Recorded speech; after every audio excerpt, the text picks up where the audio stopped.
मारता फिर लिखू बुलंदा असी बनाउणा अपना तैनू अज मिलदा। तो साडे सत्कारयोग सीए जिन्ना चਿਰ नहीं देख याद हुंदा ते तेरी खूनी नहीं कदे कल्याण सादा राजपूत हो के मोया जीवदाई ते बाकी पाउंदे जदों शैतान सादा तीर धर्म देखदा धो पहला ते खोली फेर पे अपनी दुकान सारा। महाराज इहदे दुकान नूं बंद कर। ये माधोदास चरनां दे डिग पिया। इहदे कोल शक्तियां की ने इतिहासकार लिखदे ने जिने दरक के तारे दिखा दिंदा सी। जिन्ना चਿਰ कोई साधु करामात ना दिखावे तो दुनिया के लोग ਉਹਦੇ मगर नहीं लगते। एक कश्मीर तो तुरिया सी 15 साल का सी। शिकार खेडन का शौक जागया। साध किवें होया इतिहासकार दसदे ने। तीर चलाया हिरनी ने लगा पेट चा कीता 2 बच्चे ਉਹਦੇ पेट चों निकल के अखां सामने तक के मर गया। इन्हें तीर तोड़ दिते खंजर जम्मू तवी नदी में वगा के मारिया ते वरागी साधुओं के नाल कश्मीर तो तुरिया पंजाब आ गया। पर मन ना मनिया साधु संतां दी संगत करदा यूपी चलिया गया। यूपी भी मन ना टिकिया। आखिरकार ये नदेड़ चलिया गया ते उग्रनाथ दा चेला बन गया। जदों कहंदे उन्हें एक किताब दी उन्होंने पढ़ के अभ्यास कर करके रिधिया सिधिया का मालक बन गया सी। दिने तारे दिखा देने जदों जी करना मीह पवा देना जदों जी करना गड़े पवा देने। एडी शक्ति बैठा बैठा अपनी शक्ल बदल लेंदा सी ते बैठा बैठा अलोप हो जाता सी। एक इन्हें रसायन तैयार कर ली सी। इत्थों तक इतिहासकार दसदे ने कि सोना भी तैयार कर लेंदा सी। एडियां वड्डियां करामातां दा मालक बन गया। पर महाराज ने आख्या सारा आ जिहड़ी जोत ला के बैठा सुत बंद करके बैठ जा। जदों सुत बंद करता तेनों कदे पंजाब नजर नहीं आया। पंजाब के चप्पे चप्पे उत्ते तो खून डुलिया पिया है बेदोशियां दा। उठ सुत संभाल राजपूत हो के ये किहड़े राह पिया होया है। जदों महाराज ने इतिहास के खूनी वर्गे सुनाए भाई हाथ जोड़ के बोलिया सारे को जानी जानना होर तड़पाओ मैनू भाई सारी उम्र भुलदा रहा बंदा ते अज अपना बंदा बनाओ मैनू। जिवें ये बनाई ने सिख पुत्र तिवें पिता दी पुत बनाओ मैनू। अपने गले चों ला दिया सब मारा ते हथी अपनी तेग सजाओ मैनू। सतगुरु वास्ता ही 4 बच्चों का इस देश लई अज बचाओ मैनू। महाराज ने फिर सिंघां नूं हुक्म किया कि माधोदास नूं अमृत छकाया जाए। कहंदे इहदे डेरे दे विच पुन्निया दा दिन सी 3 सितंबर का दिन सी।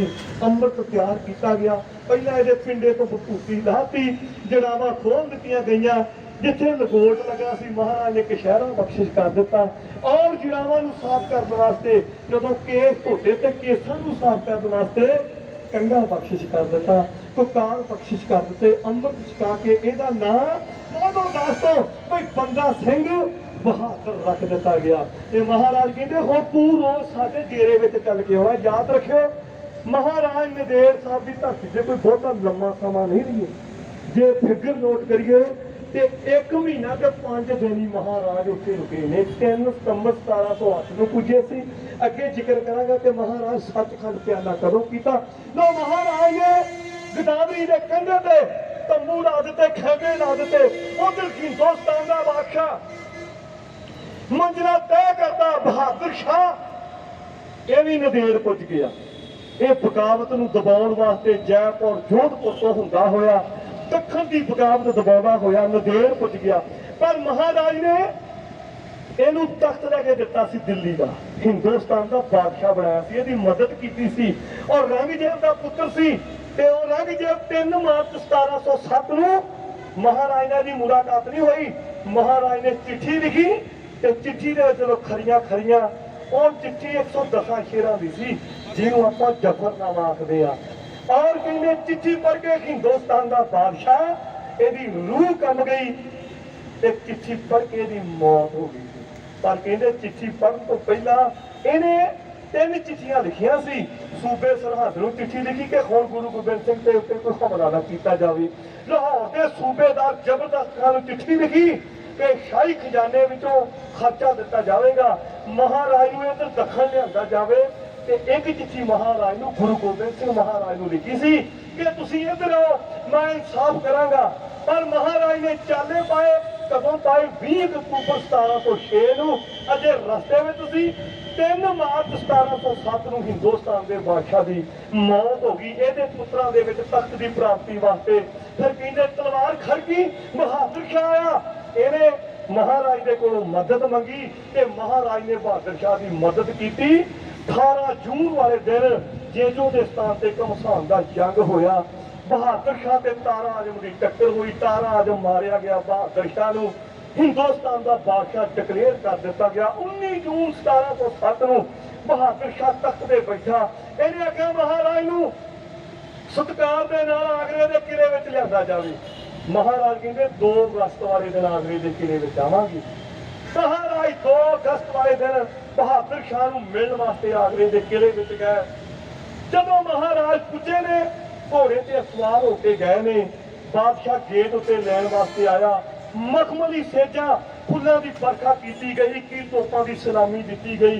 इहने फस्तां भेंट कीतियां। अज हिंदुस्तान का बादशाह खब्बे बन्ने बैठा ते दीन दुनिया का सच्चा पातशाह सज्जे बन्ने चंदन की चौंकी उत्ते बैठे ने। ते बहादुर शाह हाथ जोड़ के कह लगा, सच्चे पातशाह जेकर तुसीं मदद ना करदे मैं हिंदुस्तान का बादशाह नहीं सी बन सकदा। दसो कोई मेरे लायक सेवा। महाराज कहंदे बहादुर शाह तेरे कोलों असीं कुछ कानून पास करवाने ने। कहंदा जी दसो। महाराज ने कहा कोई साडियां शर्तां ने। महाराज ने पहली शर्त बोली कि हिंदुस्तान का बादशाह तख्त पे बैठ के इंसाफ करेगा। इन्हें सैन कर देते। दूसरी शर्त बोली कि महाराज हिंदुस्तान का बादशाह कदे किसी के धर्म में दखल नहीं देगा। इन्हें इस शर्त से भी सैन कर देते। तीसरी शर्त बोली कि हिंदुस्तान का बादशाह हिंदुओं मुसलमानों सिखों इको जिहा जानेगा। इन्हां विच कोई वितकरा नहीं होना चाहिए। इन्हें सैन कर देते। ते चौथी शर्त सख्त सी। महाराज आख्या वो त्रिंडे जिन्होंने छोटे साहबजादे नीआं विच चिण के शहीद कीते ने ना, वो मेरे हवाले कीते जाण। कहंदा महाराज थोड़ा जिहा समा दे दिओ, अजे मैं शर्त लागू नहीं कर सकता। महाराज कह लगे समा ले ला, पर एक शर्त लागू होनी चाहिए। जदों समझौता हो गया, एक सरहद तो सज्जत गया सी, वो सड़ गया। उन्हें आख्या बाबर क्या दी ते बाबे क्या दी पहली बारी बनी है। उठ के खड़ा हो गया, कह लगा महाराज बाबर की ते बाबे क्या दी पहली बारी बनी है। ते गुरु नानक दी गद्दी पीरा फकीरा दी गद्दी है। ते पीरी दी शर्त है करामात। अज कोई आगरे दे किले विच करामात ही दिखाओ। महाराज कहंदे सज्जद साहब याद रखी, जेहड़ी करामात है खुदा दी बख्शिश है, पर बिना वजह दिखाइए तो खुदा दा कहल। कहंदा नहीं कुछ ना कुछ करामात दिखाओ। महाराज ने बहादुर शाह नूं गुल कर दी। कहंदे सज्जद जी याद रखियो हिंदुस्तान का बादशाह एक करामात है। कहंदा जी तो बंदा। महाराज कहंदे नहीं, ਇਹਦੇ ਹੁਕਮ ਦੇ ਨਾਲ ਲੱਖਾਂ ਬੰਦੇ ਕਤਲ ਕੀਤੇ ਜਾ ਸਕਦੇ ਨੇ ਤੇ ਲੱਖਾਂ ਕੈਦੀ ਰਿਹਾ ਕੀਤੇ ਜਾ ਸਕਦੇ ਨੇ। ਅਮੀਰਾਂ ਨੂੰ ਗਰੀਬ ਤੇ ਗਰੀਬਾਂ ਨੂੰ ਅਮੀਰ ਬਣਾਇਆ ਜਾ ਸਕਦਾ। ਇੱਕ ਵੱਡੀ ਕਰਾਮਾਤ ਕੀ ਹੋ ਸਕਦੀ। ਕਹਿੰਦਾ ਜੀ ਮੰਨ ਲਿਆ, ਕੋਈ ਹੋਰ ਕਰਾਮਾਤ ਦਿਖਾਓ। ਮਹਾਰਾਜ ਨੇ ਸੋਨੇ ਦੀਆਂ ਮੋਹਰਾਂ ਸਟੇਜ ਤੇ ਸੁੱਟੀਆਂ। ਮਹਾਰਾਜ ਕਹਿੰਦੇ ਸੱਜਣ ਸਾਹਿਬ ਯਾਦ ਰੱਖਿਓ ਦੁਨੀਆ ਦੇ ਉੱਤੇ ਇਸ ਤੋਂ ਵੱਡੀ ਤਾਕਤ ਪੈਸਾ ਹੈ। पैसे के नाल नेता खरीदे जाते हैं, लीडर खरीदे जाते हैं और कौमां में इनकलाब लिया जा सकता, दंगे कराए जा सकते हैं, फसाद कराए जा सकते हैं। दुनिया के उत्ते हुकूमत तो वड्डी करामात है ये वो माया। कहता जी मान लिया माया की करामात है, पर मैं तो कोई धार्मिक करामात देखनी चाहता। ये चाहता सी कि महाराज जादूगरां वांग तमाशी कर। पर महाराज नूं जदों तीजी वारी इहने सवाल किया तो हजूर ने तलवार म्यान चो मार कदी ये सिर ते रख दी। जो नंगी तलवार सज्जन के सिर ते टिकी, घबरा गया। महाराज कहते साडी करामात साडी तलवार है। तलवार के नाल तख्त ते बैठे बादशाह नूं भिखारी बनाया जा सकता है ते तलवार के नाल ਭਿਖਾਰੀ ਨੂੰ ਬਾਦਸ਼ਾਹ ਬਣਾਇਆ ਜਾ ਸਕਦਾ। ਸੋ ਸਤਿਨਾਮ ਸ਼੍ਰੀ ਵਾਹਿਗੁਰੂ। ਤੇ ਹੁਣ ਸ਼ਰਤ ਲਾਗੂ ਨਹੀਂ ਹੋਈ। ਬਹਾਦਰ ਸ਼ਾਹ ਪੁੱਜ ਗਿਆ 8 ਸਤੰਬਰ ਵਾਲੇ ਦਿਨ। 8 ਸਤੰਬਰ ਵਾਲੇ ਦਿਨ ਜਦੋਂ ਮਹਾਰਾਜ ਦੇ ਸਾਹਮਣੇ ਜਾਣ ਲੱਗਾ, ਸੋਚਿਆ ਸ਼ਰਤ ਲਾਗੂ ਨਹੀਂ ਹੋਈ। ਪਰ ਮਹਾਰਾਜ ਨੇ ਇੱਕ ਗੱਲ ਆਖੀ ਸੀ ਆਗਰੇ ਦੇ ਕਿਲੇ ਵਿੱਚ ਕਿ ਮਾਇਆ ਵੀ ਕਰਾਮਾਤ ਹੈ। ਜਿਹਨੇ ਆਖਿਆ ਉਹ ਹਥਿਆਰ ਵਰਤ ਕੇ ਦੇਖਦੇ ਆ। ਇਹਨੇ ਖੀਸੇ ਦੇ ਵਿੱਚੋਂ ਇੱਕ ਕੀਮਤੀ ਹੀਰਾ ਕੱਢਿਆ, ਨਗੀਨਾ ਕੱਢਿਆ। ਉੱਥੇ ਗੁਰਦੁਆਰਾ ਨਗੀਨਾ ਘਰ ਹੈ, ਕਈਆਂ ਨੇ ਦਰਸ਼ਨ ਕੀਤੇ ਹੋਣਗੇ ਨੇ। ਉਸ ਸਥਾਨ ਤੇ ਬੈਠੇ ਸੀ ਮਹਾਰਾਜ। ਇਹਨੇ ਆਖਿਆ ਮਹਾਰਾਜ ਦੇ ਸਿੱਖ ਤੇ ਕੋਈ ਰੁਪਈਆ 2 ਰੁਪਈਆ ਮੱਥਾ ਟੇਕਦੇ ਹੋਣਗੇ, ਮੇਰੇ ਵਰਗਾ ਤੁਹਾਨੂੰ ਜਿਹੜਾ ਰੋਜ਼ ਰੋਜ਼ ਆਉਂਦਾ ਹੋਣਾ ਇੱਥੇ। ਇਹਨੇ ਨਗੀਨਾ ਕੱਢਿਆ ਤੇ ਮਹਾਰਾਜ ਨੇ ਜਾ ਕੇ ਸਾਹਮਣੇ ਚਰਨਾਂ ਦੇ ਵਿੱਚ ਰੱਖ ਦਿੱਤਾ। ਮਹਾਰਾਜ ਨੇ ਉਹ ਨਗੀਨਾ ਚੁੱਕਿਆ ਤੇ ਸੱਜੇ ਹੱਥ ਦੀ ਥਾਲੀ ਤੇ ਰੱਖ ਲਿਆ ਤੇ ਹਜੂਰ ਉਹਨੂੰ ਘੁਮਾਉਣ ਲੱਗ ਪਿਆ। ਬਹਾਦਰ ਸ਼ਾਹ ਸੋਚਣ ਲੱਗਾ, ਕਹਿੰਦਾ ਵਾਕਈ ਦੁਨੀਆ ਦੇ ਵਿੱਚ ਮਾਇਆ ਬੜੀ ਵੱਡੀ ਕਰਾਮਾਤ। ਮਹਾਰਾਜ ਨੂੰ ਉਹ ਸ਼ਰਤਾਂ ਹੀ ਭੁੱਲਦੀਆਂ ਲੱਗਦੀਆਂ ਨੇ। ਕਵੀ ਕਹਿੰਦਾ ਬਈ ਸੱਚੇ ਸਾਹਿਬ ਦੇ ਲੱਗੇ ਦਰਬਾਰ ਅੰਦਰ ਕੀਤਾ ਸ਼ਾਹ ਨੇ ਆਣ ਕੇ ਭੇਟ ਕੀਆ। ਕੋਹੇ ਨੂਰ ਤੋਂ ਰਤਨਾ ਨੀਲਮਾ ਤੋਂ ਜਿਹੜਾ ਰੱਖਦਾ ਸੀ ਮਹਿੰਗਾ ਰੇਤ ਹੀਰਾ। ਤੇ ਬਾਜਾਂ ਵਾਲੇ ਨੇ ਚੁੱਕ ਵਗਾ ਦਿੱਤਾ, ਪਾਣੀ ਵਗਦਾ ਗਿਆ ਸਮੇਤ ਹੀਰਾ। ਇਹ ਵੇਖ ਕੇ ਸਾਹ ਦੇ ਸੌਂ ਸੁਕੇ ਖੜੀ ਕਰੇਗਾ ਕੋਈ ਨਾ ਸੇਤ ਹੀਰਾ। ਕਹਿੰਦਾ ਜੇ ਮੈਂ ਜੋੜੀ ਨੇ ਜਾ ਕੇ ਵੇਚ ਦਿੰਦਾ ਤੇ ਲੱਖਾਂ ਬੰਦਿਆਂ ਦਾ ਭਰਦਾ ਪੇਟ ਹੀਰਾ। ਕੀਮਤ ਪਾਈ ਨਾ ਕਰਗੀਆਂ ਬਾਲਣੇ ਨੇ ਐਵੇਂ ਸੁੱਟਦਾ ਪਰੇ ਵਲੇਟ ਹੀਰਾ। ਜਦੋਂ ਮਹਾਰਾਜ ਨੇ ਦਿਲ ਦੀ ਗੱਲ ਪੁੱਛ ਲਈ ਤੇ ਹਜੂਰ ਨੇ ਉਹ ਨਗੀਨਾ ਵਕਤ ਦੀ ਗਦਾਵਰੀ ਵਿੱਚ ਸੁੱਟ ਦਿੱਤਾ। ਬਹਾਦਰ ਸ਼ਾਹ ਦਾ ਰੰਗ ਉੱਡ ਗਿਆ। ਕਹਿੰਦਾ ਮਹਾਰਾਜ ਤੁਸੀਂ ਤਾਂ ਫਕੀਰਾਂ ਵਾਲੀ ਕੀਤੀ, ਸਾਧੂ ਸੰਤਾਂ ਵਾਲੀ ਕੀਤੀ, ਬੜਾ ਕੀਮਤੀ ਸੀ। ਜਦੋਂ ਇਹਦਾ ਰੰਗ ਉੱਡ ਗਿਆ ਮਹਾਰਾਜ ਜੀ ਦੇ ਬਹਾਦਰ ਸ਼ਾਹ ਘਬਰਾ ਨਾ, ਅਸੀਂ ਸੁੱਟਿਆ ਨਹੀਂ, ਉਹ ਗਦਾਵਰੀ ਵਿੱਚ ਸਾਡਾ ਖਜ਼ਾਨਾ ਪਿਆ ਤੇ ਅਸੀਂ ਖਜ਼ਾਨੇ ਵਿੱਚ ਜਮ੍ਹਾਂ ਕਰਨਾ ਤੇਰਾ ਹੀਰਾ। ਕਹਿੰਦਾ ਮਹਾਰਾਜ ਗਦਾਵਰੀਆਂ ਵਿੱਚ ਵੀ ਕਦੇ ਖਜ਼ਾਨੇ ਹੋਏ ਨੇ। ਮਹਾਰਾਜ ਕਹਿੰਦੇ ਜੇ ਯਕੀਨ ਨਹੀਂ ਤੇ ਜਾ ਕੇ ਦੇਖਦਾ। ਕਹਿੰਦੇ ਇੱਕ ਹੀਰੇ ਬਦਲੇ ਹਿੰਦੁਸਤਾਨ ਦਾ ਬਾਦਸ਼ਾਹ ਕੱਪੜੇ ਲਾ ਕੇ ਘਰ ਦੀ ਗਦਾਵਰੀ ਜਾ ਵੜਿਆ। ਮਹਾਰਾਜ ਨੇ ਜਿੱਥੇ ਸੁੱਟਿਆ ਸੀ ਇਸ਼ਾਰਾ ਕੀਤਾ ਕਿ ਇਹਨੇ ਇੱਥੋਂ ਟੁਕੜਾ, ਇਹਨੇ ਪਾਣੀ ਦੇ ਵਿੱਚੋਂ ਬੁੱਕ ਭਰਿਆ ਤੇ ਕਹਿੰਦੇ ਇਹਦਾ ਬੋਕੀ ਨਗੀਨਿਆਂ ਦੇ ਨਾਲ ਭਰ ਗਿਆ। ਉਹ ਸਤਿਨਾਮ ਤੱਕ ਸਕੀ ਨਾ ਨਿਗਾਹ ਨਗੀਨੀਆਂ ਨੂੰ ਪੈਸੀ ਉੱਥੇ ਲੱਖ ਲਾਲ ਦਾਤਾ। ਨੂਰੀ ਦਾਤਿਆ ਤੇਰੀਆਂ ਤੂੰ ਜਾਣੇ ਤੇ ਜਾਣ ਸਕੇ ਨਾ ਦੱਸਦੀ। ਅੱਖ ਦਾਤਾ ਸ਼ਰਮਿੰਦਾ ਹੋ ਗਿਆ, ਚਰਨਾਂ ਤੇ ਡਿੱਗ ਪਿਆ। ਇੱਥੇ ਕਹਿੰਦੇ ਸਰਹੱਦ ਤੇ ਸੂਬੇਦਾਰ ਵਜ਼ੀਰ ਖਾਨ ਦੇ ਭੇਜੇ ਹੋਏ 2 ਪਠਾਨ ਜਮਸ਼ੈਦ ਖਾਨ ਤੇ ਗੁਲ ਖਾਨ ਵੀ ਪੁੱਜ ਗਏ। ਅੱਖਾਂ ਦੇ ਨਾਲ ਗੱਲਾਂ ਹੋ ਗਈਆਂ। ਔਰ ਕਹਿੰਦੇ ਜਦੋਂ ਗੱਲਾਂ ਹੋ ਗਈਆਂ ਜਥੇਦਾਰ ਦੀ ਸੌ ਦਬੜਾ ਕੀਰਤ ਦਾ ਸਤਿਕਾਰ ਕਰ ਰਹੇ ਨੇ। ਮੈਂ ਤਹਿ ਦਿਲੋਂ ਧੰਨਵਾਦ ਕਰਦਾ ਹਾਂ। ਤਾਂ ਕਹਿੰਦੇ ਨੇ ਜਵਾਨ ਲੱਗਦੇ ਗਏ। ਬੰਦਾ ਸਿੰਘ ਬਹਾਦਰ ਰੋਜ਼ ਦਰਬਾਰ ਵਿੱਚ ਆਉਂਦਾ ਰਿਹਾ। 14 ਸਤੰਬਰ ਦਾ ਦਿਨ ਆ ਗਿਆ 1708 ਈਸਵੀ ਸੀ, ਜਿਸ ਦਿਨ ਸਰਹੱਦ ਦੇ ਭੇਜੇ ਹੋਏ ਸੂਬੇ ਵਜ਼ੀਰ ਖਾਨ ਦੇ 2 ਪਠਾਨ ਮੁੰਡੇ ਜਮਸ਼ੈਦ ਖਾਨ ਤੇ ਗੁਲ ਖਾਨ ਨੇ ਸਮਾਂ ਬਚਾ ਕੇ ਮਹਾਰਾਜ ਨੇ ਦੀਵਾਨ ਦੀ ਸਮਾਪਤੀ ਕੀਤੀ। ਆਪਣੇ ਖੈਮੇ ਵਿੱਚ ਚਲੇ ਗਏ ਔਰ ਜਮਸ਼ੈਦ ਖਾਨ ਉਸ ਤੰਬੂ ਦੇ ਵਿੱਚ ਜਾ ਵੜਿਆ ਜਿੱਥੇ ਮਹਾਰਾਜ ਆਰਾਮ ਕਰਨ ਵਾਸਤੇ ਉਸ ਤਖਤ ਪੋਸ਼ ਤੇ ਬਰਾਜੇ ਨੇ। ਤੇ ਮਹਾਰਾਜ ਨੇ ਜੇ ਕਮਰ ਕੱਸਾ ਨਹੀਂ ਸੀ ਖੋਲਿਆ, ਚੌਰ ਕਰਦੇ ਸਿੱਖ ਨੂੰ ਇਸ਼ਾਰਾ ਕੀਤਾ, ਉਹ ਬਾਹਰ ਚਲਿਆ ਗਿਆ। ਜਮਸ਼ੈਦ ਖਾਨ ਉੱਠਿਆ, ਇਹਨੇ ਸਮਾਂ ਤਾਰ ਕੇ ਖੰਜਰ ਕੱਢਿਆ ਜਿਹਨੂੰ ਜ਼ਹਿਰ ਦੀ ਪਾਨ ਚੜੀ ਹੋਈ ਸੀ। ਇਹਨੇ ਮਹਾਰਾਜ ਦੀ ਖੱਬੀ ਪੱਖੀ ਦੇ ਉੱਤੇ ਖੰਜਰ ਦਾ ਵਾਰ ਕਰ ਦਿੱਤਾ। ਕਹਿੰਦੇ ਜੇ ਕਮਰ ਕੱਸਾ ਖੁੱਲਾ ਹੁੰਦਾ ਸ਼ਾਇਦ ਉਹ ਵਾਰ ਡੂੰਘਾ ਨਾ ਹੁੰਦਾ। ਕਮਰ ਕੱਸਾ ਲੱਗਾ ਸੀ। ਮਹਾਰਾਜ ਦਾ ਦਿਲ ਵੀ ਚੀਰਿਆ ਗਿਆ, ਜਿਗਰ ਵੀ ਚੀਰਿਆ ਗਿਆ, ਅੰਤੜੀਆਂ ਵੀ ਚੀਰੀਆਂ ਗਈਆਂ। ਉਹ ਚਿੱਟੀ ਚਾਦਰ ਲਹੂ ਦੇ ਨਾਲ ਲੱਥ-ਪੱਥ ਹੋ ਗਈ। ਮਹਾਰਾਜ ਬਿਜਲੀ ਦੀ ਫੁੱਟੀ ਵਾਂਗ ਉੱਠੇ। ਇਹ ਪਠਾਨ ਬਾਹਰ ਕਰਕੇ ਦੌੜਨ ਲੱਗਾ। ਮਹਾਰਾਜ ਨੇ ਖੱਬੇ ਹੱਥ ਨਾਲ ਧੌਣ ਤੋਂ ਫੜ ਲਿਆ, ਜਾਮੇ ਤੋਂ ਫੜ ਲਿਆ।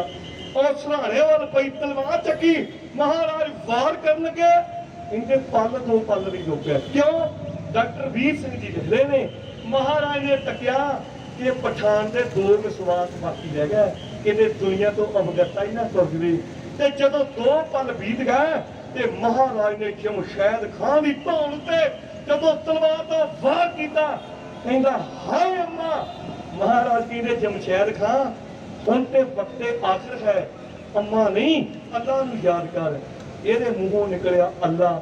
ਇਹਦੀ ਕਹਿੰਦੇ ਮੌਤ ਹੋ ਗਈ। ਗੁੱਲ ਖਾਂ ਬਾਹਰ ਖੜਾ ਸੀ, ਦੌੜਨ ਲੱਗਾ, ਉਹ ਖਾਲਸੇ ਦੇ ਹੱਥ ਆ ਗਿਆ ਔਰ ਕਹਿੰਦੇ ਖਾਲਸੇ ਨੇ ਉਹਨੂੰ ਗੱਡੀ ਚਾੜ ਦਿੱਤਾ। ਖਬਰਾਂ ਸੰਗਤਾਂ ਵਿੱਚ ਪੁੱਜ ਗਈਆਂ, ਡਾਕਟਰ ਸੱਦਿਆ ਗਿਆ, ਬਹਾਦਰ ਸ਼ਾਹ ਤੱਕ ਖਬਰਾਂ ਹੋਈਆਂ, ਅੰਗਰੇਜ਼ ਡਾਕਟਰ ਭੇਜਿਆ ਗਿਆ। ਉਹਨੇ ਆ ਕੇ ਮਹਾਰਾਜ ਦਾ ਜ਼ਖਮ ਧੋਤਾ, ਟੰਕੇ ਲਾ ਦਿੱਤੇ। ਉਹਨੇ ਆਖਿਆ ਮਹਾਰਾਜ ਘਬਰਾਓ ਨਾ, ਮੈਂ 10-12 ਦਿਨਾਂ ਬਾਅਦ ਤੁਹਾਨੂੰ ਇਸ਼ਨਾਨ ਕਰਵਾ ਦੇਵਾਂਗਾ। ਔਰ ਕਹਿੰਦੇ ਮਹਾਰਾਜ ਰੋਜ਼ 10 ਸੋਨੇ ਦੀਆਂ ਮੋਹਰਾਂ ਇਹਨੂੰ ਦਿੰਦੇ ਨੇ। ਅੰਗਰੇਜ਼ ਡਾਕਟਰ, ਇਹਦਾ ਨਾਂ ਸੀ ਕਾਰੋ ਸੀ। ਔਰ ਕਹਿੰਦੇ ਮਹਾਰਾਜ ਦਾ ਇਲਾਜ ਚੱਲ ਰਿਹਾ ਸੀ। ਹਜੂਰ ਦਾ ਪ੍ਰੋਗਰਾਮ ਸੀ ਕਿ ਅਸੀਂ ਆਪ ਜਾ ਕੇ ਸੂਬੇ ਸਰਹੰਦ ਦੇ ਕੋਲੋਂ ਛੋਟੇ ਸਾਹਿਬਜ਼ਾਦਿਆਂ ਦੀ ਸ਼ਹਾਦਤ ਦਾ ਬਦਲਾ ਲੈਂਦੇ, ਪਰ ਪ੍ਰੋਗਰਾਮ ਬਦਲਣਾ ਪੈ ਗਿਆ। ਬਹਾਦਰ ਸ਼ਾਹ ਤੇ ਬੰਦੇ ਰੋਜ਼ ਭੇਜਦਾ ਸੀ ਪਤਾ ਲੈਣ ਵਾਸਤੇ। ਇੱਕ ਦਿਨ ਬਾਬਾ ਬੰਦਾ ਸਿੰਘ ਬਹਾਦਰ ਹਜੂਰ ਦੇ ਚਰਨਾਂ ਵਿੱਚ ਬੈਠਾ ਹੈ, ਕਹਿਣ ਲੱਗਾ ਸੱਚੇ ਪਾਤਸ਼ਾਹ, ਜੇਕਰ ਤੁਸੀਂ ਹੁਣ ਪੰਜਾਬ ਨਹੀਂ ਜਾ ਸਕਦੇ ਤੇ ਮੈਨੂੰ ਆਗਿਆ ਦੇਵੋ, ਮੈਂ ਪੰਜਾਬ ਜਾ ਕੇ ਸੂਬੇ ਸਰਹੰਦ ਦੇ ਕੋਲੋਂ ਬਦਲਾ ਲਵਾਂਗਾ। ਮਹਾਰਾਜ ਕਹਿੰਦੇ ਜੇ ਤੂੰ ਸਾਡਾ ਬੰਦਾ ਤੇ ਰੋਹ ਬੰਦਗੀ ਦੇ ਵਿੱਚ ਬੰਦ, ਕਦੇ ਹੱਸ ਕਟਵਾਉਣੇ ਪੈਣਗੇ ਸੋਹਣੇ ਸਿੱਖੀ ਲਈ ਬੰਦ ਬੰਦ ਹੈ। ਰੋਪੜੋਂ ਉਰੇ ਸਿੰਘ ਜੀ ਇੱਕ ਵਸੇ ਸ਼ਹਿਰ ਸਰਹੰਦ, ਜਿੱਥੇ ਉਸਰੀ 13 ਪੋਹ ਨੂੰ ਇੱਕ ਭੈੜੀ ਖੂਨਰ ਕੰਧ ਵਿੱਚ ਗੰਗਾ ਤੇ ਗੰਗੂ ਡੁੱਬਿਆ ਤੇ ਨਾਲੇ ਸੁੱਚਾ ਨੰਦ ਮੁੱਲਾ ਮਲਾਣੇ ਸੋਧਣੇ ਲੜੀ ਮਾਰ ਤੇ ਮੀਏ ਪਸੰਦ ਤੂੰ ਸ਼ਕਤੀ ਲੈ ਜਾ ਫੰਦਿਆ ਹੁਣ ਪੈ ਜਾ ਪੰਜਾਬ ਦੇ ਬੰਦ।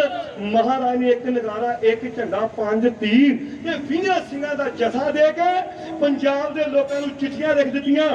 ਮਾਝਾ ਮਾਲਵਾ ਦਵਾਬਾ ਕਿ ਸਾਡਾ ਭੇਜਿਆ ਹੋਇਆ ਬੰਦਾ ਸਿੰਘ ਬਹਾਦਰ ਪੰਜਾਬ ਆ ਰਿਹਾ, ਇਹਦੇ ਮੋਢੇ ਦੇ ਨਾਲ ਮੋਢਾ ਲਾ ਕੇ ਖੜ ਜਾਓ ਤਾਂ ਕਿ ਛੋਟੇ ਸਾਹਿਬਜ਼ਾਦਿਆਂ ਦੀ ਸ਼ਹਾਦਤ ਦਾ ਬਦਲਾ ਲਿਆ ਜਾ ਸਕੇ।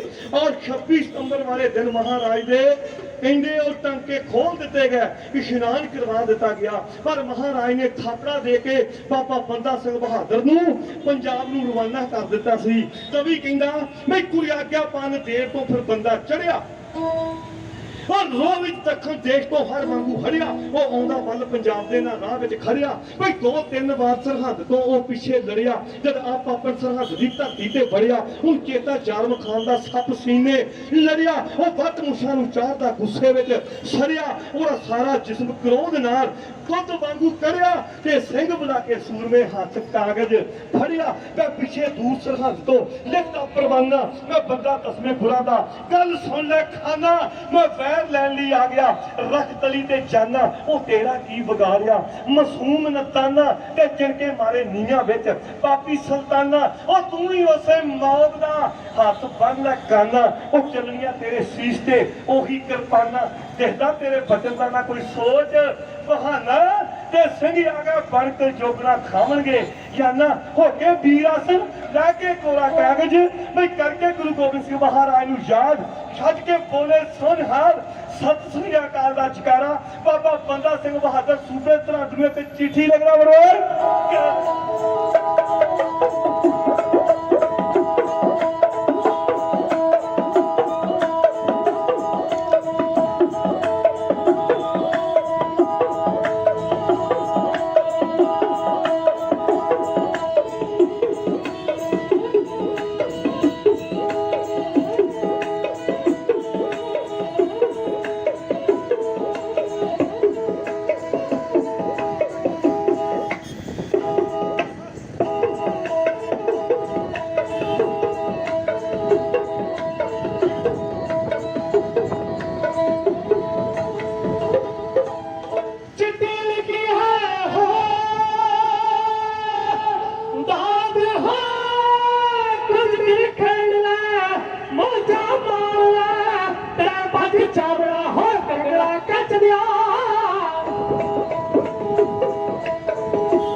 जिंदगी है बची देखा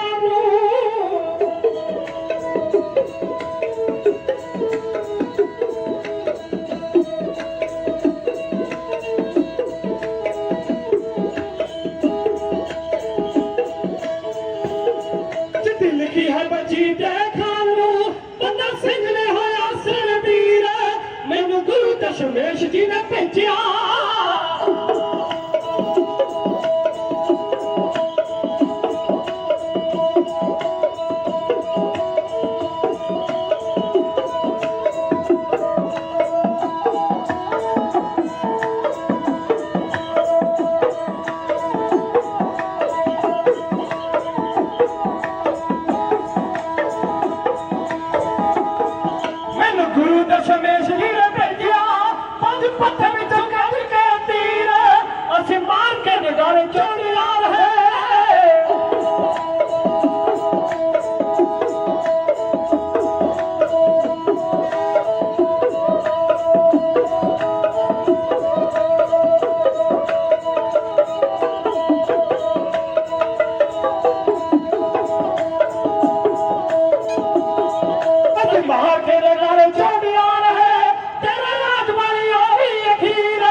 ਚੜਾਏ ਬਚਨੀਆਂ ਦੇ ਤੇਰੀ ਹਿੱਕ ਕਰਨੀ ਲਿਓ ਵੀਰ ਸੱਤ ਝੂਠੇ ਤੇਰੇ ਸਾਰੇ ਅਸੀਂ ਸੁੱਧਰੇ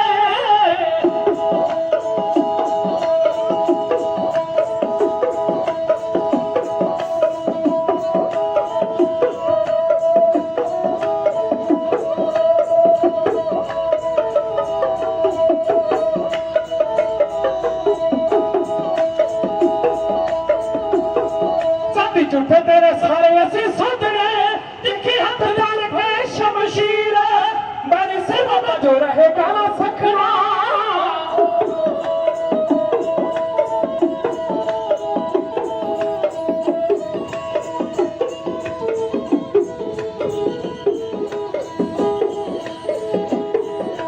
ਮੇਰੀ ਸੇਵਾ ਦਾ ਜੋ ਰਹੇਗਾ ਨਾ ਸਖਣਾ ਮੇਰਾ ਲੱਤ ਤੇ ਲੱਤ ਚੀਰ ਭਾਵੇਂ ਸੱਦ ਲੈ ਹੋ ਮੇਰੀ ਬਾਬੇ ਭਾਵੇਂ ਸੱਦ ਲੈ ਦਿੱਲੀ ਸਰਕਾਰ ਨੂੰ ਹੋ ਤੈਨੂੰ ਰਾਜਾ ਬਣਾਉਣਾ ਕੀੜਾ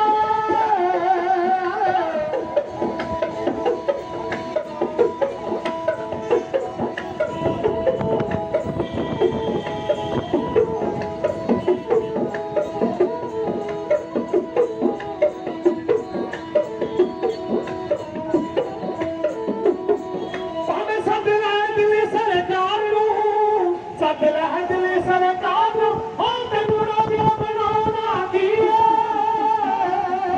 ਸ਼ੇਰ ਗਿਲ ਚਾਹੇ ਸਿੰਘਾਂ ਨਾਲ ਪਾਵਣੀ ਸ਼ੇਰ ਗਿਲ ਚਾਹੇ ਸਿੰਘਾਂ ਨਾਲ ਪਾਵਣੀ ਹੋ ਤੇਰੀ ਅੱਖਾਂ ਵਿੱਚੋਂ ਦਿਖਣਾ ਨੀਲਾ ਸਾਡੇ ਰੱਬਾ ਜਗ ਰੰਜਿਆ ਮਦਾ ਕੇ ਜੱਗ ਵਿੱਚ ਰੰਜਿਆ ਬੰਦਾ ਸਿੰਘਾਂ ਤੇਰੀਆਂ ਆ ਜੀ ਹਮ ਪਰਤੀਆਂ ਦਾ ਕੁਝ ਵੱਖਰੇ ਢੰਗ ਦੇ ਨੇ ਕੋਈ ਭੀਖ ਮੰਗੇ ਰੱਬ ਕੋਲੋਂ ਜ਼ਿੰਦਗੀ ਦੀ ਤੇ ਜੂਝ ਮਰਨ ਦਾ ਵਰ ਇਹ ਮੰਗਦੇ ਸਮਾਂ ਧਰਮ ਦੀ ਉਤੋਂ ਹੱਸ ਹੱਸ ਕੇ ਤੇ ਸਰ ਜਾਮ ਦੇ ਵਾਂਗ ਪਤੰਗਦੇ ਨੇ ਵਾਰੀ ਤਾਈ ਦਿਖਾਉਂਦੇ ਦਿਨੇ ਦਾਰੇ ਜਦੋਂ ਜੂਝ ਦੇ ਵਿੱਚ ਜਾਂ ਜੰਗਦੇ ਨੇ ਔਰ ਖੀਰਾਂ ਦੀ ਜਿਹੜੇ ਵੰਗਾਰਦੇ ਨੇ ਉਹਨੂੰ ਗੰਗ ਦੇ ਵਾਂਗ ਭੁਜੰਗਦੇ ਨੇ ਇਹ ਸੰਤ ਸਿਪਾਹੀ ਨਿਰਦੋਸ਼ ਸੂਰੇ ਤੇ ਰੱਤੇ ਹੋਏ ਵਿੱਚ ਨਾਮ ਦੇ ਰੰਗਦੇ ਨੇ ਅਭਿਆਸ ਅੱਗੇ ਚੱਲਦਾ ਸਮਾਂ ਸਮਾਪਤ ਹੈ ਗੁਰੂ ਗੋਬਿੰਦ ਸਿੰਘ ਜੀ ਮਹਾਰਾਜ ਜਿਨ੍ਹਾਂ ਨੇ ਹਿੰਦੁਸਤਾਨ ਦੀ ਆਜ਼ਾਦੀ ਵਾਸਤੇ ਦੇਸ਼ ਕੌਮ ਪੰਥ ਵਾਸਤੇ ਸਾਰਾ ਕੁਝ ਆਪਣਾ ਕੁਰਬਾਨ ਕਰ ਦਿੱਤਾ ਉਹਨਾਂ ਦੇ ਪਰਖਾਏ ਕਵੀ ਲਿਖਦਾ ਹੈ ਬਈ ਸੁਣਦਾ ਨਾ ਦੁੱਖ ਕੋਈ ਹਿੰਦੂਆਂ ਦੇ ਹਿੰਦ ਵਿੱਚ ਸ਼੍ਰੀ ਦਸ਼ਮੇਸ਼ ਦਿੰਦੇ ਪਿਤਾ ਨੂੰ ਜੇ ਵਾਰ ਨਾ ਪਾਲ ਪਤ ਲੈਂਦੀ ਸਦਾ ਹਿੰਦੂ ਬਹੂ ਬੇਟੀਆਂ ਦੀ ਤੇ ਬੁੱਢੀ ਮਾਤਾ ਗੁਜਰੀ ਨੂੰ ਦਿੰਦੇ ਜੇ ਵਿਸਾਰ ਨਾ ਉੱਚ ਦੀ ਅਰਖਿਆਂ ਹਿੰਦੀਆਂ ਦੇ ਹਿਰਦਿਆਂ ਚੋਂ ਬਈ ਜੰਗ ਵਿੱਚ ਭੇਜਦੇ ਅਜੀਤ ਤੇ ਜੁਝਾਰ ਧਰਮ ਦੀਆਂ ਅੱਜ ਹੋਣੀਆਂ ਸੀ ਪੋਲੀਆਂ ਤੇ ਨੀਹਾਂ ਵਿੱਚ ਨਿੱਕਿਆਂ ਨੂੰ ਦਿੰਦੇ ਜੇ ਖਲਾਰ ਨਾ ਗੰਗਾ ਤੇ ਜਮਨਾ ਦਾ ਨਾਮ ਕੁਝ ਹੋਰ ਹੁੰਦਾ ਮੱਥਰਾ ਨਾ ਕੰਛੀ ਹੁੰਦਾ ਹਰ ਦਵਾਰ ਦਾ ਹਿੰਦ ਵਾਸੀ ਕੀ ਨਾਮ ਹਿੰਦ ਦਾ ਵੀ ਹੋਰ ਹੁੰਦਾ ਵਾਰ ਦੇ ਜੇ ਗੁਰੂ ਦਸ਼ਮੇਸ਼ ਪਰਵਾਰ ਨਾ ਤੋ ਦਸਵੇਂ ਪਾਤਸ਼ਾਹ ਦੀ ਪਵਿੱਤਰ ਕਮਾਈ ਦਾ ਧਿਆਨ ਕਰਕੇ ਗੱਜ ਵੱਜ ਕੇ ਆਖੂ ਸਤਨਾਮ ਮੈਂ 1 ਮਿੰਟ ਵਿੱਚ ਸਮਾਪਤੀ ਕਰਿਆ ਗੱਲ ਯਾਦ ਆ ਗਈ ਆ ਜਿਹੜਾ ਨਾ ਮੋਰਚਾ ਲੱਗਾ ਹੁਣ ਸੱਚੇ ਪਾਤਸ਼ਾਹ ਕਿਰਪਾ ਕਰਨ ਕਾਮਯਾਬੀ ਬਖਸ਼ਿਸ਼ ਕਰੇ ਇਹ ਪੱਗਾਂ ਵਾਲਿਆਂ ਨੇ ਨਾ ਦਿੱਲੀ ਜਾ ਕੇ ਵੀ ਵਕਤ ਪਾਤਾ ਸੀ ਦਿੱਲੀ ਸਰਕਾਰ ਨੇ ਇਹ ਜਿਹੜੀ ਦਸਤਾਰ ਤੁਹਾਡੇ ਸਿਰਾਂ ਤੇ ਸੋਭ ਰਹੀ ਹੈ ਯਾਦ ਰੱਖਿਓ ਇਹਦੇ ਪਿੱਛੇ ਬੜਾ ਲੰਮਾ ਚੌੜਾ ਇਤਿਹਾਸ ਹੈ ਇਹ ਦਸਤਾਰ ਨੂੰ ਕਾਇਮ ਰੱਖਣ ਵਾਸਤੇ ਸਾਡੇ ਗੁਰੂ ਸਾਹਿਬਾਨ ਨੇ ਸਾਰਾ ਕੁਝ ਕੁਰਬਾਨ ਕਰ ਦਿੱਤਾ ਕਵੀ ਕਹਿੰਦਾ 10ਵੇਂ ਪਾਤਸ਼ਾਹ ਅੰਮ੍ਰਿਤ ਦੀ ਦਾਤ ਬਖਸ਼ੀ ਤੇ ਗੁਰ ਸਿੱਖੀ ਸਾਨੂੰ ਕਲਗੀ ਧਾਰ ਬਖਸ਼ੀ ਉਹ ਸਾਡੇ ਸੀਸ ਉੱਤੇ ਸੋਹਣੇ ਕੇਸ ਬਖਸ਼ੇ ਤੇ ਕੇਸਾਂ ਵਾਸਤੇ ਇਹ ਦਸਤਾਰ ਬਖਸ਼ੀ ਹੋਰ 4 ਕੱਕੇ ਭਾਵੇਂ ਹੋਣ ਪੂਰੇ ਉਹ ਕੇਸਾਂ ਬਾਜ ਨਹੀਂ ਸਿੱਖੀ ਕਿਰਦਾਰ ਬਣਦਾ ਕੇਸ ਰੱਖ ਕੇ ਸਿੱਖ ਤਾਂ ਬਣ ਸਕਦਾ ਪਰ ਬੱਝੇ ਪੱਗ ਤਾਂ ਫਿਰ ਸਰਦਾਰ ਬਣਦਾ ਪੱਗ ਵੇਚਣੇ ਨੂੰ ਟੋਟਾ ਕੱਪੜੇ ਦਾ ਇਹਨੂੰ ਰੰਗ ਦਈਏ ਹੋਰ ਵੀ ਸੱਜਦਾ ਏ ਇਹਦਾ ਮੁੱਲ ਪੈਂਦਾ ਉਸ ਵੇਲੇ ਪੱਗ ਬਣ ਕੇ ਜਦੋਂ ਇਹ ਵੱਜਦਾ ਏ ਉਹ ਬਿਨਾਂ ਪੱਗ ਦੇ ਕਾਹਦੀ ਪਹਿਚਾਨ ਹੁੰਦੀ ਹੋਵੇ ਆਦਮੀ ਲੱਖ ਹਜ਼ਾਰ ਜਾਂਦਾ ਤੇ ਲੱਖਾਂ ਵਿੱਚੋਂ ਹੋਵੇ ਇੱਕ ਪੱਗ ਵਾਲਾ ਲੋਕੀ ਆਖਦੇ ਉਹ ਸਰਦਾਰ ਜਾਂਦਾ ਉਹ ਮਿਲਦਾ ਮਾਣ ਹੈ ਜੱਗ ਨੂੰ ਪੱਗ ਉੱਤੇ कपड़ा होर ना टौर दिखाए कोई। लोकी गाउंदे आ पगड़ी संभाल जट्टा पर धोती संभालना कहे कोई। ओ जिस बंदे दी परिया विच पग रह जाए ओदा मान नहीं रहिंदा जग उत्ते ते सेहरा कदे नहीं बचदा बिना पग दे। सेहरा जदों बचू पग उत्ते तो पग बंदे दी इज्जत ते पग हुंदी। को सिखां दी एक सगात है इहनूं सदा संभाल के रखो। जे बख्शी होई दशमेश ने दात राए बख्शी हुई दशमेश ने दात राए। फिर द्वारा 10वें पातशाह की पवित्र कमाई का ध्यान करके गजवती को सतनाम श्री वाहिगुरू। मैं सारे किसान वीरों का और पुलिस मुलाजमान का जिन्होंने वालों 500 दमड़े 100 दमड़े आए ने सारिया की चढ़ती कला का एक जकारा लाना। सारिया संगतां ने मोहर लाउणी जी। जकारे का जवाब गज वज के देना। ये जकारा आम नहीं। ਇਹਦੇ ਵਿੱਚ ਇਹ ਜਿਹੜਾ ਮੋਰਚਾ ਲੱਗਾ ਉਹਦੇ ਵਿੱਚ ਵੀ ਸੱਚੇ ਪਾਤਸ਼ਾਹ ਸਾਨੂੰ ਜਿੱਤ ਬਖਸ਼ੀ ਕਰਨ। ਤੋਂ ਜਕਾਰੇ ਦਾ ਜਵਾਬ ਗੱਜ ਵੱਜ ਕੇ ਦਿਓ ਤਾਂ ਕਿ ਪਤਾ ਲੱਗ ਜਾਏ ਕਿਸਾਨ ਯੂਨੀਅਨ ਦਬਾਬਾ ਵੱਲੋਂ ਅੱਜ ਫਗਵਾੜੇ ਦੀ ਧਰਤੀ ਤੇ ਮੋਰਚਾ ਲਗਾਇਆ। ਬੋਲੇ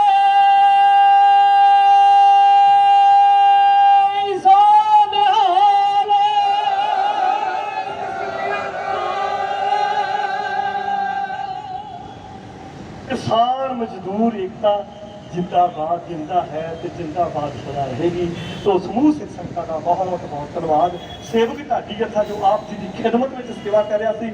सरंगी मास्टर परमजीत सिंह जी शेरगिल, ढाडी साथी सुरजीत सिंह जी और ढाडी साथी जगतार सिंह जी बसरा साहब, दास हरनेक सिंह बुलंदा, पिंड डाकखाना बुलंदा, तहसील नकोदर डिस्ट्रिक्ट जलंधर होइयां भुल्लां चुक्कां दी खिमा जो प्यार का सबूत। आउण वाला समा बड़े सुलझे हुए वीर ने सकत्तर साहब उन्हां दे कोलों सरवण करो जी। दास नूं बुलाओ फतेह आखो जी। वाहिगुरू जी का खालसा वाहिगुरू जी की फतेह। ਇੱਥੇ ਸਾਡੀ ਗੁਲਾਮੀ ਹੈ। ਉਹ ਮੱਥਾ ਟੇਕਣ ਆਇਆ ਕਹਿੰਦੇ ਜੀ ਭਗਤ ਸਿੰਘ ਦੀ ਖੜਕਣੀ ਬਹੁਤ ਵੱਡਾ ਮੋਰਚਾ ਫਤਿਹ ਕਰਕੇ ਆਇਆ। ਮੈਂ ਕਹਿੰਦਾ ਜਿਸ ਕਿਸੇ ਦੇ ਘਰ ਦੇ ਵਿੱਚ ਇੱਕ ਬੱਚਾ ਨਸ਼ੇ ਨੂੰ ਲੱਗਿਆ ਹੋਵੇ ਨਾ ਉਹਦਾ ਬੱਚਾ ਉਸ ਪਰਿਵਾਰ ਨੂੰ ਪੁੱਛਿਆ ਜਾਣੇ ਉਹਦੇ ਤੇ ਕੀ ਬੀਤਦੀ ਹੈ। ਇਹੋ ਜਿਹੇ ਲੋਕਾਂ ਨੂੰ ਮੱਥੇ ਟਿਕਾਉਂਦੇ ਫਿਰਦੇ ਆ ਇੱਕ ਦੂਜੇ ਨੂੰ ਟਾਂਟਾਂ ਕਰ ਬੜੇ ਜ਼ੁਲਮ ਦੀ ਗੱਲ ਹੈ। ਇੱਥੇ ਅਸੀਂ 3 ਸਾਲ ਤੋਂ ਆਪਣਾ ਗੰਨਾ ਵੇਚ ਕੇ ਇਹਦਾ ਪੈਸਾ ਮੰਗ ਰਹੇ ਹਾਂ ਸਾਨੂੰ ਮਿਲ ਨਹੀਂ ਰਿਹਾ। ਇਹਦਾ ਮਤਲਬ ਗੁਲਾਮ ਹੀ ਹੈ ਨਾ ਅਸੀਂ। ਇਸ ਕਰਕੇ ਜਿਹੜੀ ਸਾਡੀ ਹੋਂਦ ਆ ਗੁਰੂ ਸਾਹਿਬ ਨੇ 4 ਪੁੱਤ ਵਾਰੇ ਪਰਿਵਾਰ ਵਾਰ ਦਿੱਤਾ ਸਾਡੀ ਹੋਂਦ ਦੀ ਖਾਤਰ। ਇਹ ਗੱਲ ਕੀ ਸਾਡੀ ਅੱਜ ਹੋਂਦ ਫੇਰ ਡੁੱਬੀ ਖੜੀ ਹੈ। ਨਹੀਂ ਤਾਂ ਸਾਡੇ ਪੈਸੇ ਸਾਨੂੰ ਨਾ ਮਿਲਣ। ਸਾਡੇ ਕੋਲ ਭਈਏ ਪੈਸੇ ਲੈ ਕੇ ਜਾਂਦੇ ਕਿ ਨਹੀਂ ਆਪਾਂ ਜਦੋਂ ਦਿੰਦੇ ਉਹਨਾਂ ਨੂੰ। ਕੋਈ ਸਾਨੂੰ ਉਧਾਰ ਦੇਣ ਨੂੰ ਤਿਆਰ ਨਹੀਂ ਹੁੰਦਾ। ਕਿਉਂ ਨਹੀਂ ਹੁੰਦਾ? ਜੇ ਸਾਡਾ ਵਿਹਾਰ ਮਾੜਾ ਤਾਂ ਸਾਨੂੰ ਉਧਾਰ ਮੁੜ ਕੇ ਦਿੰਦਾ ਨਹੀਂ। ਆ ਮਿਲ ਵਾਲੇ ਦਾ ਸਾਰੀ ਮਾੜਾ ਵਿਹਾਰ ਅਸੀਂ ਫੇਰ ਵੀ ਗੰਨੇ ਦੇਈ ਜਾਂਦੇ ਦਿੱਤੇ ਨਾ। 3 ਸਾਲ ਹੋ ਗਏ ਆਪਾਂ ਨੂੰ ਗੰਨੇ ਦਿੰਦਿਆਂ ਨੂੰ। ਇਹਦਾ ਕਾਰਨ ਕੀ ਆ? ਪਰ ਜਿਹੜੇ ਸਾਡੇ ਚੌਧਰੀ ਆ ਨਾ ਉਹ ਚੌਧਰੀ ਐਂਡ ਤੇ ਜਦੋਂ ਚਾਹ ਦਾ ਕੱਪ ਅੰਦਰ ਬਹਿ ਕੇ ਪਲਾ ਦਿੰਦੇ ਆ ਚੌਧਰੀ ਇਹਦੇ ਸਰ ਜਾਂਦਾ ਮਗਰ ਦੇ ਕੀ ਕਰਨ। ਜੇ ਪਿਛਲੇ ਸਾਲ ਹੀ ਚੌਧਰੀ ਥੋੜੀ ਜਿਹੀ ਜਾਨ ਰੱਖਦੇ ਨਾ 4 ਦਿਨ ਹੋਰ ਕੱਢ ਜਾਂਦੇ ਤੇ ਮੈਂ ਵਾਅਦੇ ਨਾਲ ਕਹਿਣਾ ਪਿਛਲੇ ਪੈਸੇ ਤੁਹਾਨੂੰ ਮਿਲ ਜਾਣੇ। ਖਤਰਾ ਸਾਨੂੰ ਇਹ ਪੈ ਗਿਆ ਵੀ ਸਾਡਾ ਗੰਨਾ ਕਿੱਥੇ ਜਾਊ। ਤੇ ਜੇ ਰੱਬ ਨੂੰ ਕੋਈ ਗੜਾ ਪੈ ਕੇ ਮਾਰ ਹੋ ਜਾਏ ਕੋਈ ਫਸਲ ਮਰ ਜਾ ਫੇਰ ਵੀ ਤਾਂ ਝੱਲਦੇ ਆ। ਸਾਡੇ ਕੋਲ ਝੱਲੀ ਨਹੀਂ ਜਾਂਦੀ ਜੀ ਗੰਨਾ ਕਿੱਥੇ ਜਾਊ ਫਲਾਨੀਆਂ ਮਿਹਨਾਂ ਕੀ ਕਰੂਗੀਆਂ। ਅਸੀਂ ਇੱਥੋਂ ਪਿਛਲੇ ਸਾਲ ਦੀ ਮਾਰ ਖਾਧੀ ਪਿਛਲੇ ਸਾਲ ਖਾਧੀ ਅੱਗੋਂ ਵੀ ਖਾ ਲਿਆ। 3 ਸਾਲ ਦੇ ਪੈਸੇ ਨਹੀਂ ਮਿਲੇ। ਅੱਜ ਇਹ ਸੜਕਾਂ ਤੇ ਬੈਠੇ ਆ ਇਸ ਕਰਕੇ ਬੈਠੇ ਕਿ ਆਪਣੇ ਪੈਸੇ ਮੰਗਣ ਕਿਉਂਕਿ ਸਾਨੂੰ ਭਿਖਾਰੀ ਬਣਾਤਾ ਇਹ ਸਰਕਾਰ ਨੇ। ਇਹਨਾਂ ਸਰਕਾਰਾਂ ਨੇ ਭਿਖਾਰੀ ਬਣਾਤਾ। ਪਿੰਡਾਂ 'ਚ ਕਣਕਾਂ ਡੀਕੀ ਜਾਂਦੇ ਆ। ਅਸੀਂ ਹਰੇਕ ਚੀਜ਼ ਡੀਕੀ ਜਾਂਦੇ ਸਾਨੂੰ ਆਹ ਮਿਲਣਾ ਮੁਫਤ ਆਹ ਮਿਲਣਾ। ਅਸੀਂ ਮੁਫਤ ਪੂਰੇ ਹੋ ਗਏ। ਬੇਕਾਰ ਕਰਤਾ ਸਾਨੂੰ। ਸਾਡੀ ਜਿਹੜੀ ਅਣਖਿਆ ਵੀਰ ਉਹ ਤਾਂ ਹੀ ਕਾਮਯਾਬ ਰਹਿ ਸਕਦੀ ਹੈ ਜੇ ਅਸੀਂ ਗੁਰੂਆਂ ਪੀਰਾਂ ਦੀ ਗੱਲ ਤੇ ਲੱਗੀਏ। ਗੁਰੂ ਨਾਨਕ ਪਾਤਸ਼ਾਹ ਮਹਾਰਾਜ ਨੇ ਸਾਨੂੰ ਕਿਰਤ ਕਰਨ ਲਾਇਆ ਖੇਤੀ ਕਰਨ ਲਾਇਆ। ਉਹਦੇ ਵਿੱਚ ਇੰਨੀ ਬਰਕਤ ਆ। ਆਪਾਂ ਰੋਂਦੇ ਫਿਰਦੇ ਆ ਕਿ ਖੇਤੀ ਹੁਣ ਜਿਹੜੀ ਹੈ ਇਹ 'ਚ ਬਰਕਤ ਨਹੀਂ ਇਹ 'ਚ ਪੈਸਾ ਨਹੀਂ ਹੈ। ਤੇ ਗੁਰੂ ਨਾਨਕ ਪਾਤਸ਼ਾਹ ਨੇ ਲੰਗਰ ਚਲਾਇਆ ਉਹਦੇ 'ਚ ਕਿਉਂ ਬਰਕਤ ਆ? ਉੱਥੇ ਗੱਲੇ ਭਰੇ ਫਿਰਦੇ ਆ ਉੱਥੇ ਸਾਧ ਲੜਦੇ ਫਿਰਦੇ ਆ ਮੇਰਾ ਲੰਗਰ ਅਸੀਂ ਲਾਉਣਾ ਅਸੀਂ ਲੰਗਰ ਦੁੱਗਣੇ ਤੋਂ ਉੱਥੇ ਪੈਸੇ ਇਕੱਠੇ ਹੋ ਜਾਂਦੇ।